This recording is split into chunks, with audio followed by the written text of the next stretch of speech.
At the Sports History Network, we're proud to introduce you to a new sponsor for our podcasts. It's Home Field Apparel, your premium collegiate apparel brand right out of Indianapolis. They've got incredibly comfortable t-shirts, plus they're officially licensed with vintage college designs. They have over 150 plus colleges available now and always adding more. Homefield digs through the archives and history of your school to find unique logos, mascots, and moments to make thoughtful designs for your school. When you shop today, new customers can get a 15% discount off their first purchase using the promo code SPORTSHISTORY at checkout. You can learn more at homefieldapparel.com. Now it's time to take a sports break, a look at sports history on a daily basis. Hello, my friends of sports history. This is Darren Hayes of the Sports Jersey Dispatch podcast. Welcome once again to the Pig Pen, your place for all things great in sports history, including the athletes and the events and great athletic progress that they made on the date of September 17th for this sports break. But before we get to that, let's make sure you know how to follow the Pig Pen on Twitter so you know everything that's going down each and every day on that great social media platform. We are at pigskindispatch.com, or just do a search on Pigpen Sports, and they'll both come up. It's a great way to stay in touch with what's going on from the Pigpen and all of our friends. Now let's talk about those great uniform numbers that we're going to talk about for this September 17th sports break, and we have quite a few of them here. Numbers 15, 6, 42, 14, 40, 7, 10, and 5, 34, 16, 44, and number 16, 13, and number 25. It all starts September 17th, 1906, and playing as a man named Sullivan on the scorecard, Columbia University junior Eddie Collins debuted in the major leagues with the Philadelphia A's. Now, that was pretty common back in that era in all of professional sports for amateurs to keep their amateur status by using a false name, but also getting paid to play the games that they loved by using a different name and going and playing as an older person to collect that, and then going back to their college playing as their regular name. So that's the way they kept their amateur status. The AAU and other governing bodies soon caught on to that, and it was looked down upon, and a lot of slaps on the wrists and disqualifications and things like that. But Eddie Collins must have got away with it on that day, at least for a little bit. Now, September 17th, 1912, center fielder Casey Stengel, he ended up breaking into Major League Baseball with the Brooklyn franchise, and he had 4 singles in a game played on this date, 1912. September 17th, 1917, Pittsburgh baseball legend Honus Wagner retired at the ripe old age of 43 years old, and the Pirates in turn retired his number 33 manager's jersey in 1956. Remember, they didn't start wearing uniforms until 1929 and beyond. Some teams in 1929, everybody in the 1930s. So this is a little bit before when he played, is before the numbers. So they used his manager's number of 33, which was retired in 1956. The Flying Dutchman had won 8 National League batting crowns, second only to Ty Cobb's 12 titles at the time, during a 17-year stretch in which he batted over 300 in each season. Quite a ball player, Honus Wagner. September 17th, 1920, the National Football League is born in Canton, Ohio. 12 teams, 12 franchises, should we say, paid $100 each to join the American Professional Football Association, the APFA, and it was renamed the NFL a couple years later in 1922. Now, this is the famous, Ralph Hayes Hupmobile showroom that we've talked quite a bit about on Pigskin Dispatch and some bunch of podcasts on there as well. This is 101 years ago, 102 years running now for the NFL. September 17th, 1928, Boston Braves pitcher Ray Boggs hits 3 batters in 1 inning during his 4th and final Major League appearance. It was a 15-5 loss to the Chicago Cubs, and nobody really wanted him on the mound, not the team he was pitching for or the team he was pitching against, taking some beans in the batter's box. September 17, 1931, Boston Red Sox Earl Webb, number 15, set a record with 65 2 basers, en route to 67 total doubles on the season. Quite an accomplishment there with those extra base hits. September 17, 1941, St. Louis Cardinals Stan Musial, number 6 on his back, made his Major League debut going 2 for 4 in just a tremendous start to a great Major League Baseball career. And September 17, 1947, Jackie Robinson, wearing that number 42 that he made so famous, was named Rookie of the Year by the Sporting News magazine. September 17, 1953, Ernie Banks, number 14, became the Chicago Cubs organization's first black player. It's great to have those two names put together in sequential order here. Jackie Robinson, Ernie Banks, two of the great trailblazers for race and getting into Major League Baseball and all sports.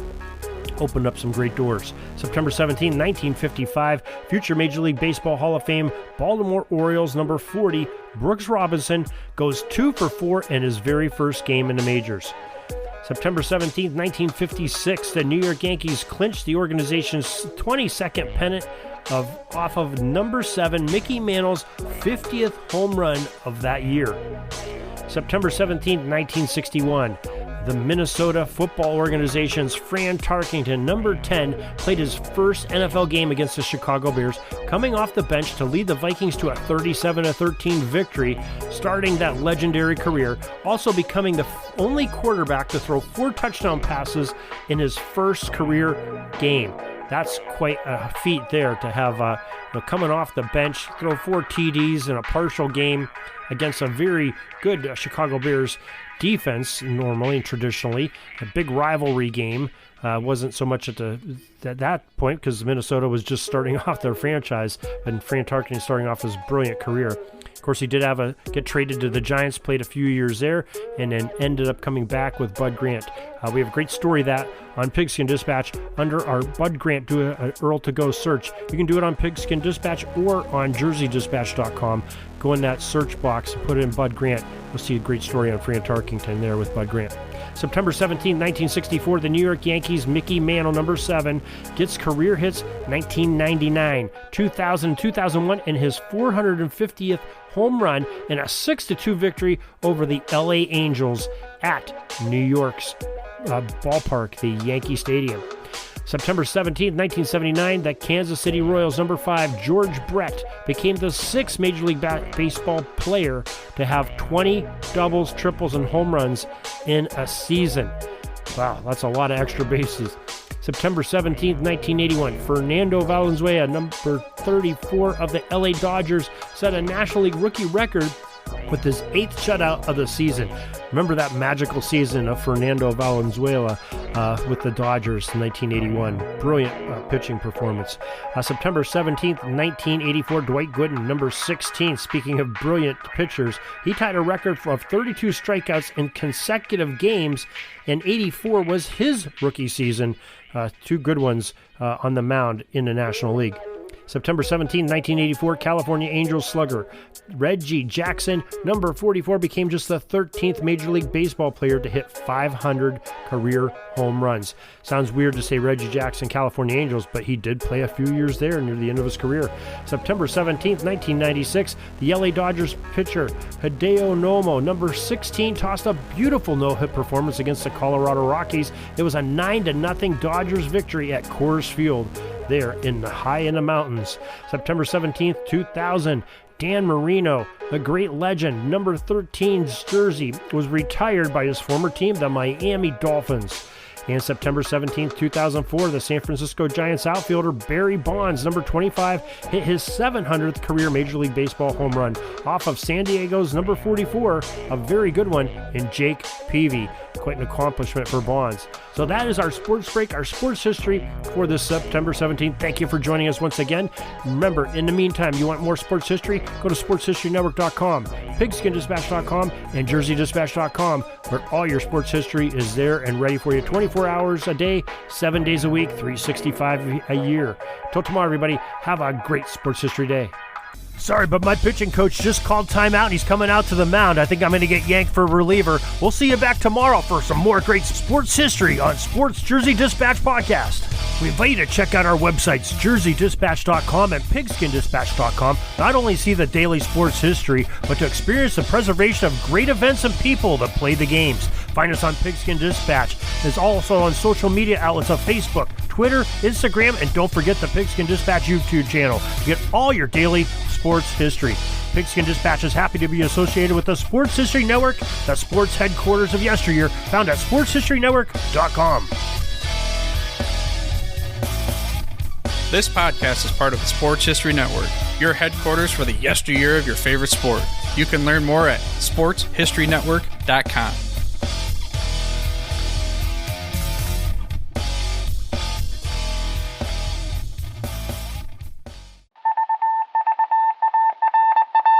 It was just another ordinary day in the offices of the Pittsburgh Guardian newspaper circa 1924. But for Marla Delft, assistant editor, everything was about to change. For she was about to discover the awesome attractiveness of Row 1 brand retro sports paraphernalia items thanks to Orville Mulligan, sports writer. And there it is. Wow, Orville, that's really the bee's knees. Isn't it just? A poster-sized replica of the actual 1909 World Series program cover. I can see that. But where did you get it? And where'd you get it framed? I ordered it from the Row 1 website, where over 6,000 items of sports memorabilia from the 1880s to the 1990s are available for reproduction, in multiple sizes and in several different materials, with over a dozen styles of frame to choose from for prints like this. Well, I'm sure Mr. Delft would love to put up more of these in the office. But I'm equally as sure they're beyond this newspaper's budget. Not at all, my dear Marla. See for yourself. Go to sportshistorynetwork.com/row1. sportshistorynetwork.com/row1. Oh my, these are good prices. Oh, and look at this stuff.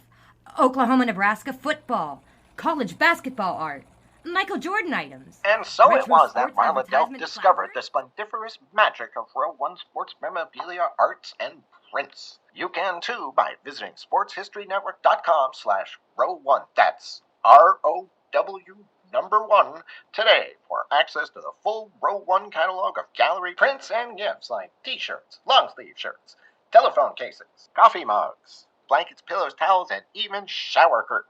Act today for 15% discount off all prints with coupon code SHN15 and 20% off all other items with coupon code SHN20 at checkout. And keep your dial locked to the Sports History Network for the exciting chronicles of the 1920 sports world in Orville Mulligan, sports writer. Coming soon.